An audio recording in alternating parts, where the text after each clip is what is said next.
안녕하십니까. 김상범의 풍수이야기의 김상범입니다. 지난 시간에는 중간 정리하는 시간으로서 풍수지리의 역사와 풍수이론의 세 가지, 형세론, 형국론, 자향론 이 세 가지를 정리해 보았습니다. 오늘부터는 풍수의 이론들 중에 음양오행, 천간지지, 사상 이런 것들에 대해서 알아보는 것이 시간이 되겠습니다. 그 중에 먼저 음양과 오행에 대해서 알아보도록 하겠습니다.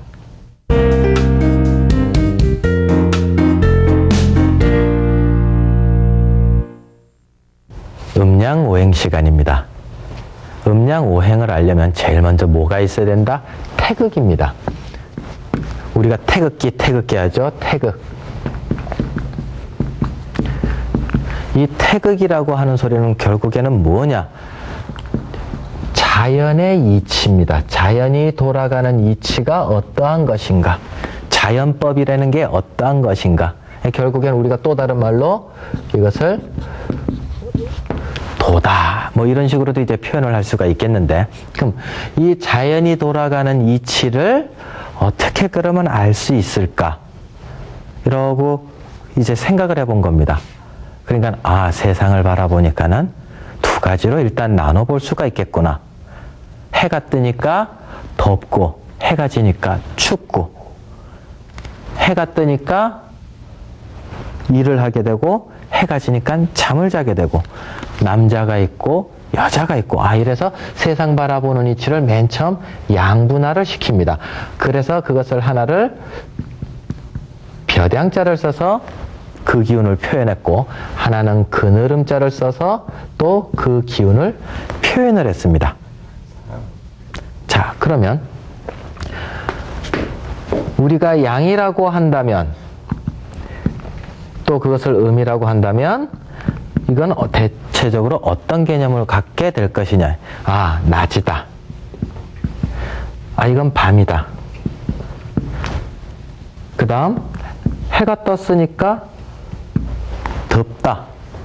해가 졌으니까 춥다.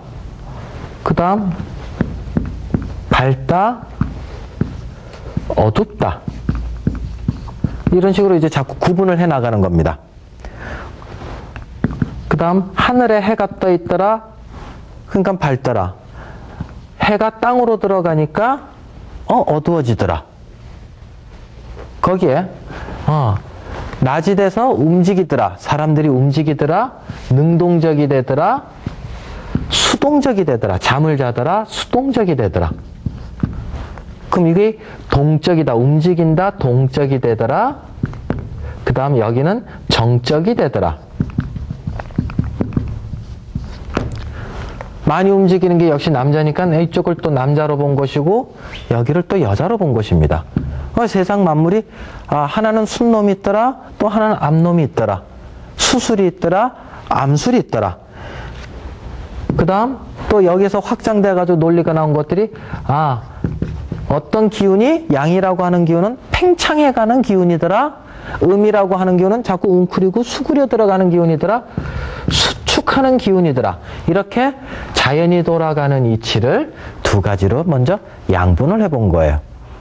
그러면 결국에는 이것을 그림으로 표현하자 그러면 뭐와 같으냐 하면, 자,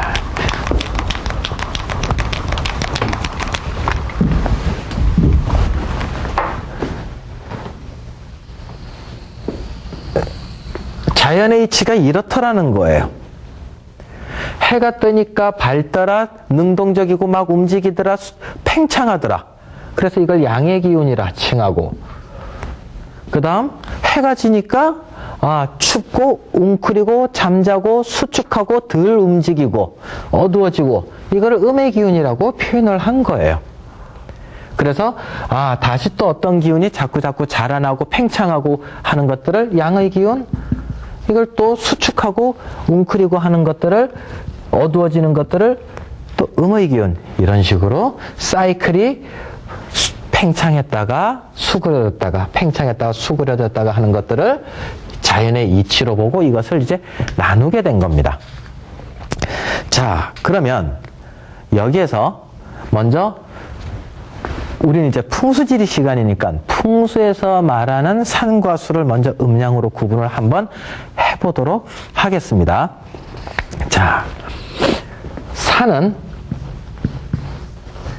또는 물은 어느 게 음이고 어느 게 양이냐 하는 겁니다. 정답은 이쪽을 일단 음이라고 외우십시오.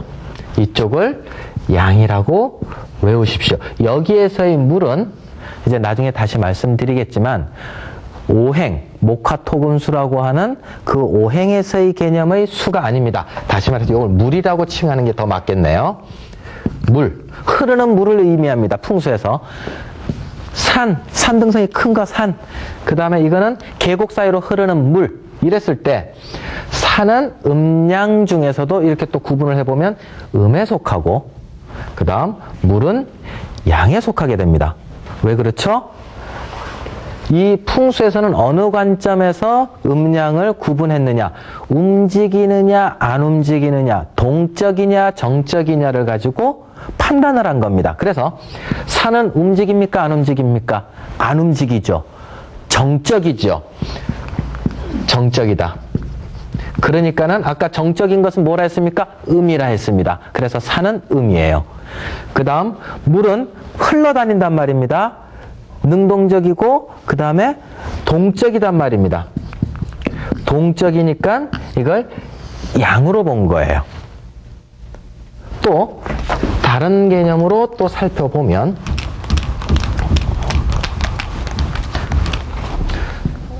산이 있고 강이 있습니다. 여기는 물이 지나가고 계곡으로 여기는 산이 지나갑니다. 그러면 똑같이 한 뼘, 여기도 똑같이 한 뼘.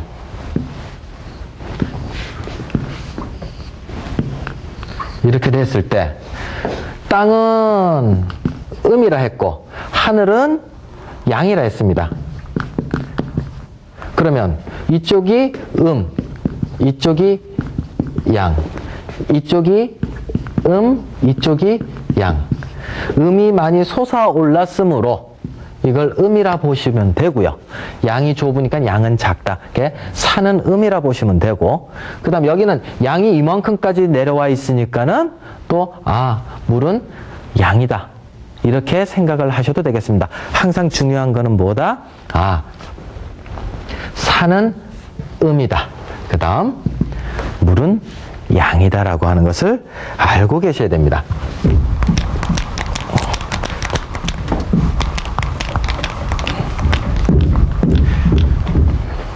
자, 그 다음 음양에서 또 풍수적으로 알아야 될 것은 또 무엇인가 하면 배산임수라고 하는 내용이 있습니다.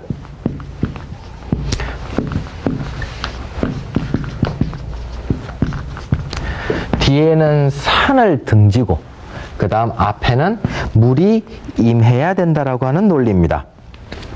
자, 그러면 뒤에는 산이다.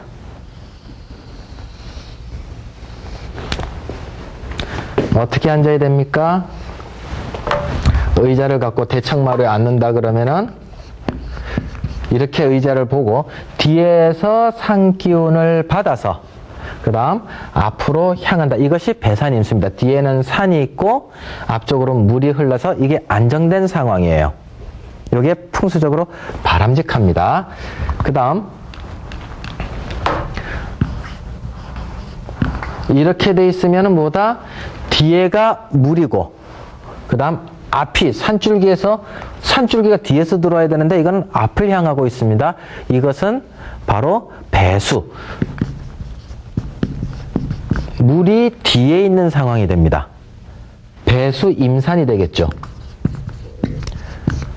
이것은 산기운 오는 것을 앞으로 받아들이는 것은 아주 바람직하지가 않습니다. 근데 요즘에는 이제 터들이, 옛날에는 이 터들 원칙들을 다 지켰어요.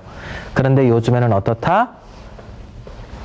빈자리 찾아서 아파트 단지를 막 짓다 보니까는 이렇게 남향을 선호하다 보니까 대역세로서도 좀 좋지 않은 아파트들이나 이런 것들이 좀 있게 되는 것입니다. 자, 제가 강의를 할 때 산은 꿈틀꿈틀거려야 좋다 했고 물은 공유수가 좋다 했습니다. 자, 산은 꿈틀꿈틀거려야 좋다 했습니다.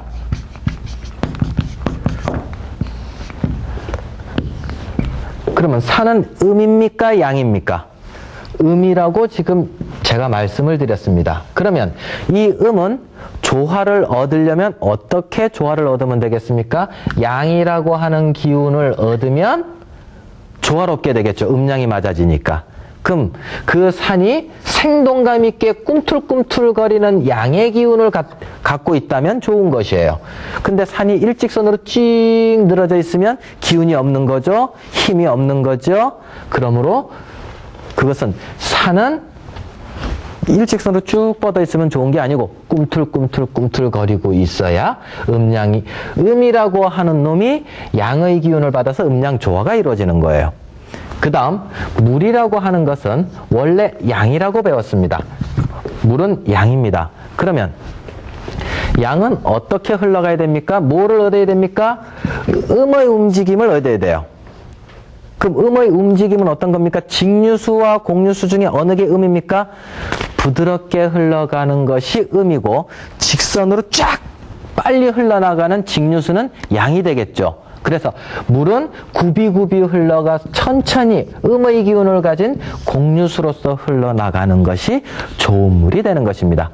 풍수에서 정리를 하셔야 됩니다. 산은 양이다, 물은 음이다. 그래서 산은 양의 기운을 가져서 음양조화를 얻어야 되고 음은 음의 원래 양이므로 음의 기운인 공유수를 만나야 좋은 물이 된다 하겠습니다.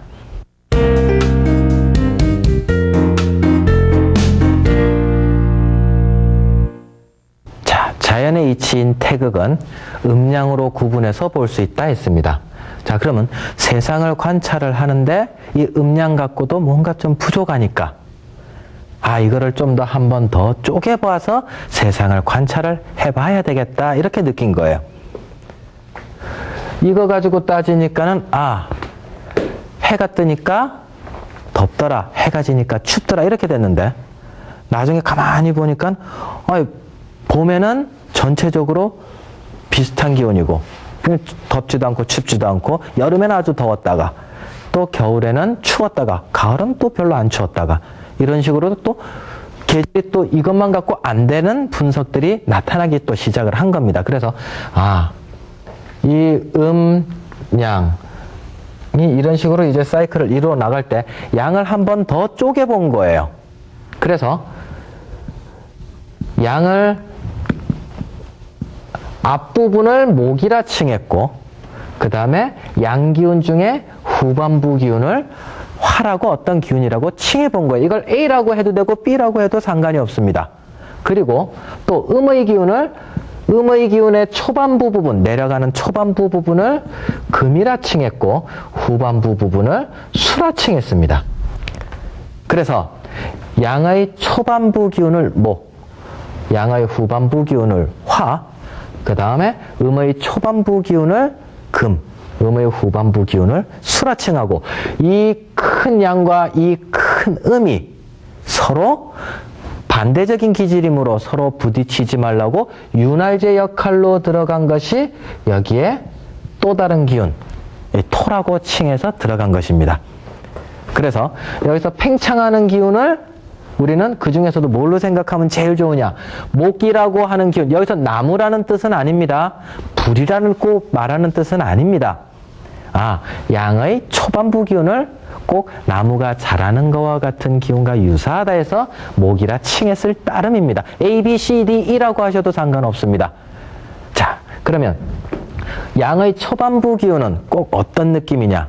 하루로 치면 아침, 낮, 그 다음 오후, 저녁, 밤 이런 느낌이에요. 계절로 치자면 봄, 여름, 그 다음 아주 무더운 여름, 그 다음 가을, 겨울 이런 식으로도 세상이 이제 분석이 되더라는 거예요. 이러니까 분석이 좀 잘 되더라는 얘기예요. 그래서 그래서 항상 생각을 하실 때, 이건 나무라고 표현하기보다는 봄이다, 아침이다. 그 다음, 요거는 낮이다, 여름이다. 이거는 오후다, 또는 성하. 무더운 여름이죠. 성하, 금은 저녁 가을이다, 수는 밤 겨울이다. 이런 식으로 생각을 하셔도 되는 거예요. 다시 한번 말씀드립니다. 나무가 아닙니다. 나무가 봄에 일어나는 어떠한 기운, 그 다음 여름과 같이 뭔가 번성하고 확장되고 분열되어 나가는 어떤 기운, 그 다음 토는 이제 내가 잘하는 건 그만하고 다음 세대를 위해서 또 다른, 여기에 내가 계속 생존해 나가야 되니까 또 다른 목화 기운을 위해서 이제 내가 그만 자라야 되겠구나. 그래서 내 씨앗을 만들어야 되겠구나. 가을에 열매를 만드는 거예요. 그리고 수축기간이 왔다가 다시 그 다음 또 다른 생을 사는 거예요. 자, 우리 인간으로 칩시다. 초년기, 그 다음 청년기, 그 다음 중년기, 노년기. 그러면서 내가 자라났다가 그 다음 내 기운은 이제 그만 사그라들면서 중년기, 노년기 때 내 후손을 키우고 또 내 후손이 또 자라고 수그러들고 내 손자가 크고 자라고 들고, 이 세상 이치가 똑같이 인간에게도 똑같이 돌아가고 있다는 얘기예요. 이렇게 바라보는 방법이 이제 오행의 개념이 되는데, 자, 그러면 풍수에서도 이 오행의 기운을 어떻게 분석을 하고 있다? 산 모양을 가지고 쭉 설명을 해놨습니다. 자, 그러면 먼저 목형산의 모양도 있고 화형산의 모양도 있고 각기 토형, 금형, 수형산의 모양도 다 있어요. 자, 그럼 이랬을 때 목형산의 산 모양은 어떤가? 자, 목형산은 양의 초반부 기운입니다. 그러면 봄에 일어나는 새싹과 같은 새싹, 목이라고 하는 기운은 나무라고 하는 건 아주 조그마한 부분이고, 그러니까 목기운이라고 하는 것 중에 나무라고 하는 기운은 한 요만큼 표현한다면, 나무가 자라는 거, 봄이라고 한다 그러면은 아마 한 이 정도까지도 포함할 수 있는 내용입니다. 기운입니다. 기운, 나무가 아니고. 자, 그럼 이랬을 때 목이라고 하는 것이 꼭 봄에 일어나는 어떤 기운과 같다. 새싹과 같은 느낌이다. 봄에 새싹이 일어나는 느낌이다. 새싹이 말랑말랑하죠. 그죠? 그러면은 겨울은 딱딱한 껍질이지만 봄에 나는 새싹들은 야들야들하니 부드럽단 말입니다. 부드럽게 솟아오른다. 부드럽게 팽창한다. 부드럽게 자란답니다. 그럼 산 모양이 올라오더라도 어떻게 올라오겠습니까? 이러고 올라오겠습니까? 이건 치솟아 오른 것 같은 느낌이죠. 그렇게 산 모양이 생긴 것이 아니라 부드럽게 올라왔다가 부드럽게 내려가는 이런 산 모양을 목 모양의 산, 목형산이라고 이름하는 것입니다. 자, 요런 모양산, 요런 모양산. 뭐 비슷하게 보이실 겁니다. 사진으로 한번 보겠습니다. 자, 이 사진이 목형산의 전형적인 산입니다. 자, 그러면 이거는 경주 양동마을에 있는 성주산인데 솟아오른 모양이 부드럽게 솟아올랐어요. 나중에 다른 산들과 이제 비교가 되실 거예요. 일단 눈으로 저런 게 목형산이구나. 부드럽게 솟아올랐구나. 치솟은 게 아닙니다. 부드럽게 솟아올랐구나. 자, 그러면 이거는 뭐를 의미를 하느냐? 풍수에서는 귀를 상징합니다. 관직을 올라갈 때 9급, 8급, 7급, 6급, 5급 이러고 착착착 진급대로 차근차근히 올라가는 것을 이제 이런 목형산으로 비유를 한 것입니다. 다음 사진을 보겠습니다. 이 사진은 역시 목형산입니다. 설악산 위에 강원도에 있는 왕곡마을이라고 하는 마을의 전주작에 해당되는데 이것 또한 목형산에 해당되겠습니다. 산이 끝이 뾰족한 것 같지만 이 전체 분위기가 어떻다? 부드럽게 솟아오른 것과 같은 산으로서 이거는 목형산에 해당된다 하겠습니다. 자, 그 다음 화형산에 대해서 알아보도록 하겠습니다.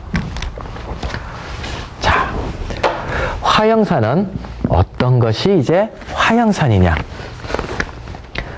화는 목의 기운을 받아서 이제 불같이, 이제 여름같이 자기 기운을 팽창시키는 것이 이제 과도한 거예요. 쫙 퍼져나가는 거예요. 분열할 정도로 힘차게 번성해 나가는 것이 이제 화의 기운입니다. 이제 속도가 자동차로 비유하자면 여기가 1단, 2단 천천히 조심스럽게 올라가는 거라면 화는 이제 기아 4단, 5단인 거예요.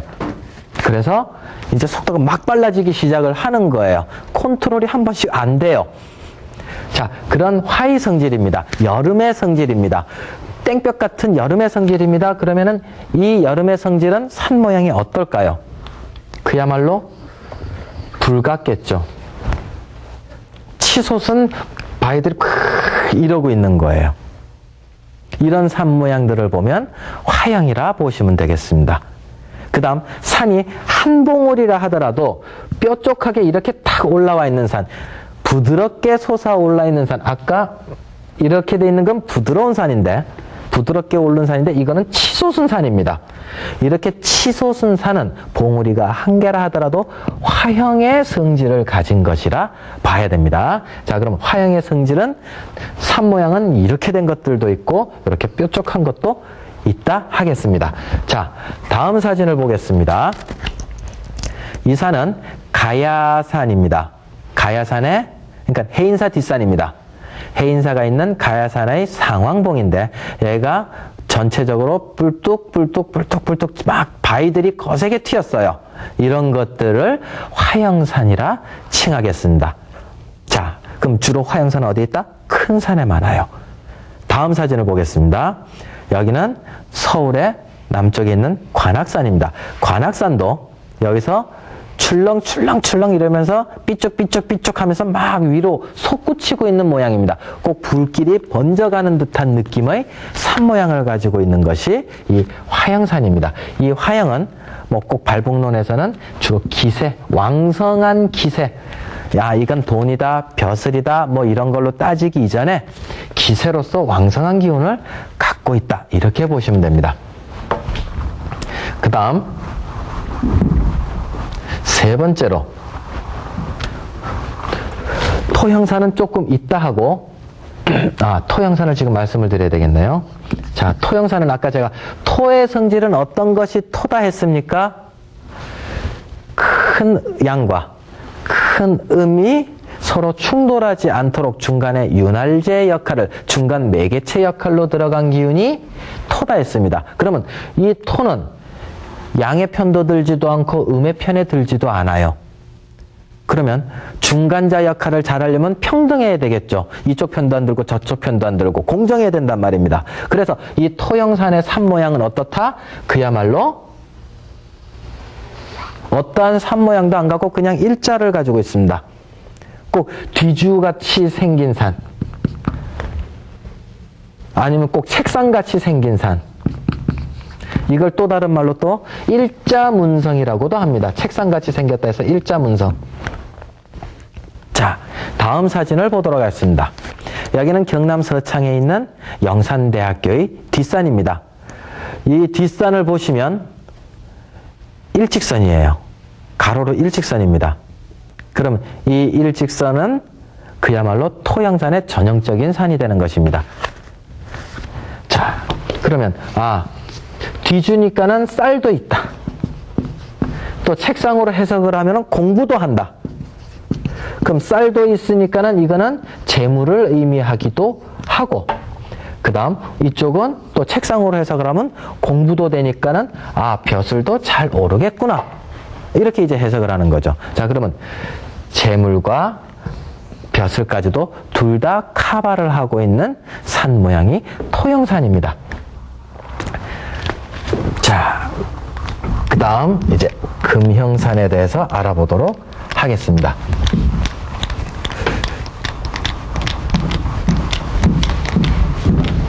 자, 금형산은 어떤 산 모양이 이제 금형산이냐? 어떠한 기운이 팽창 올라가다가 점점 이제 수축해서 내려가는 기운이에요. 그럼 이때는 뭐라 했습니까? 저녁 되고, 그 다음 가을이고, 중년이고, 그럼 이때 하는 일들이 금의 기운은 어떠한 기운이 이제 금의 기운이냐? 자기 자식을 만드는 계절인 거예요. 그러면 자기 자식은 곧 뭡니까? 아이고, 내 열매. 나랑 똑같은 분신을 만드는 거예요. 이 열매예요. 그럼 가을은 또 수학의 계절입니다. 그러면 이러한 개념을 가진 산 모양은 어떠한 산 모양이다? 금의 기운. 열매같이 둥글둥글하다. 그 다음 수학. 별을 잘라가지고 추수해가지고 노적봉처럼 쌓아놓은, 노적가리처럼 쌓아놓은 거예요. 산 모양이 둥구스름한 산. 이런 산이 금형산입니다. 자, 사진을 보겠습니다. 자, 이 사진이 위에가 둥구스름합니다. 꼭 열매 둥근 것처럼, 그 다음에 노적가리를 쌓아놓은 것처럼, 볕단을 쌓아놓은 것처럼 둥글둥글합니다. 이런 산 모양을 갖고 있으면 금형산인데, 이런 금형산은 가을에 열매요 수학이요 하니까 이거는 무엇을 의미한다? 바로 재물을 의미한다. 그럼 앞산에 이런 산이 있으면 재물에 더더욱 산기운을 받겠다, 이런 뜻이 되겠습니다. 그 다음 수형산의 이 다음 사진 하나를 더 보면, 이 사진은 이제 역시 금형산, 둥글둥글한 산으로서 금형산에 속한다 하겠습니다. 그 다음 수형산을 한번 보겠습니다. 수형산은 그야말로 수축된 상황인데, 이 수축되고 겨울기고 노년기의 상황인데, 이 산 모양은 바로 그냥 물의 흐름으로 조금 봅니다. 물의 흐름으로 봐서 산 모양이 어떻다? 출렁출렁 이러고 가고 있는 산 모양이 있으면 이것을 바로 수형산으로, 물결 치는 듯한 모양의 산이 있으면 이것을 수형산으로 봅니다. 자, 다음 사진을 보겠습니다. 이 사진은 88고속도로에서 찍은 사진인데, 산 능선이 출렁출렁 물이 출렁거리면서 가는 것과 같은 산이 되겠습니다. 다음 사진을 보겠습니다. 이 사진은 남해고속도로에 있는 진영휴게소에서 보면 바로 보이는 산인데, 이 산도 역시 능선이 출렁출렁 물결이 치는 듯한 산을 갖고 있습니다. 수형산에 대해서 지금 이 사진은 아주 부드럽게 출렁거리고 있는 산입니다. 한 가지 사진 더 보겠습니다. 기세 있는 수형산 한번 보겠습니다. 다음, 이 사진은 추풍령에서 대전 사이에 있는 경부고속도로에서 볼 수 있는 수형산의 대표적인 케이스인데, 이 사진은 출렁 4개의 봉우리가 그냥 왼쪽서부터 오른쪽으로 쭉 밀고 가는 듯한 아주 기세 있는 수형산이 됩니다. 자, 오행산은, 여기서도 수형산은 재나 관이나를 떠나서 바로 기세로서 산균이 아주 있구나, 이렇게로 해석을 하시면 됩니다. 자, 그러면 여기서 다시 한번 말씀드립니다. 오행에서 이야기하는 이 수기운하고 풍수에서 이야기하는 물기운, 오행에서 이야기하는 수기운은 전혀 다른 개념입니다. 그야말로 풍수에서 말하는 이것은 아까 뭐라 했습니까? 양이라고 했습니다. 물이 흘러가는 것이 능동적이기 때문에, 동적이기 때문에 양이라고 표현했습니다. 그 다음 오행에서는 수는 물이 아닙니다. 기운의 형태입니다. 기운. 수그려들고 응축하고 짜부러들고 하는 기운이에요.